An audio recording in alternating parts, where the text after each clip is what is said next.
તે મારી આબરૂ લીધી ને તોય તને હસતા હસતા જવા દીધો તો દેવાય ખવડ, પણ હવે નહીં. હવે તારે મારા બધા જવાબ દેવા પડશે. કેમ ભાઈ? નમસ્કાર દર્શક મિત્રો, આજના એક નવા વિડીયોની અંદર તમારું સ્વાગત કરીએ છીએ. દર્શક મિત્રો, અત્યારે સોશિયલ મીડિયાની અંદર ખજૂરભાઈ અને કીર્તિ પટેલનો ખૂબ જ તે મોટો વિરોધ ચાલી રહ્યો છે.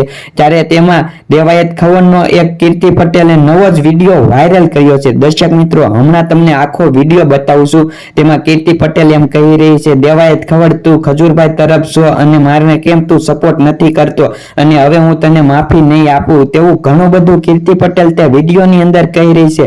દર્શક મિત્રો, હમણાં જ તે તમને તે કીર્તિ પટેલનો આખો વિડીયો બતાવશું. તે પહેલા તમને જણાવી દઈએ કે તમે કોને સપોર્ટ કરો છો, ખજૂરભાઈને કે કીર્તિ પટેલને, તે કોમેન્ટ કરવાનું ભૂલતા નહીં. દર્શક મિત્રો, ખાસમ ખાસ જે લોકો ખજૂરભાઈને સપોર્ટ કરતા હોય તે વિડીયોને લાઈક કરજો. દર્શક મિત્રો પ્લીઝ, હવે આપણે વિડીયોમાં મોડું નથી કરવું. કીર્તિ પટેલનો તમે પહેલા તે વિડીયો જોવો, તે દેવાયત ખવડ વિશે કેટલું બધું અને કેવું કેવું બોલી રહી છે. હવે તમે દર્શક મિત્રો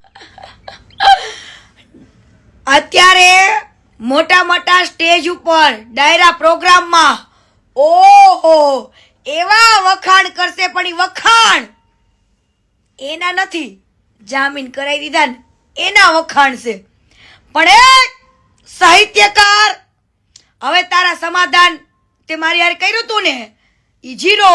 મેં તને કીધું તું ને કે તું એવું કઈક કરીશ તો સમાધાન હું ભૂલી જઈશ, બાકી તને હસતા હસતા જવા દીધો તો.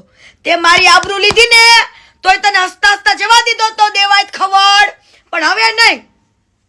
હવે તારે મારા બધા જવાબ દેવા પડશે. કેમ ભાઈ?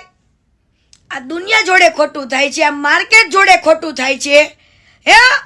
અને તારા જેને જામીન કરાવ્યા એને તું સ્ટેજ ઉપર વાવા કરેશ હે, એના માટે થઈને તું મારી પાસે 50 લાખની ઓફર લઈને આવેશ.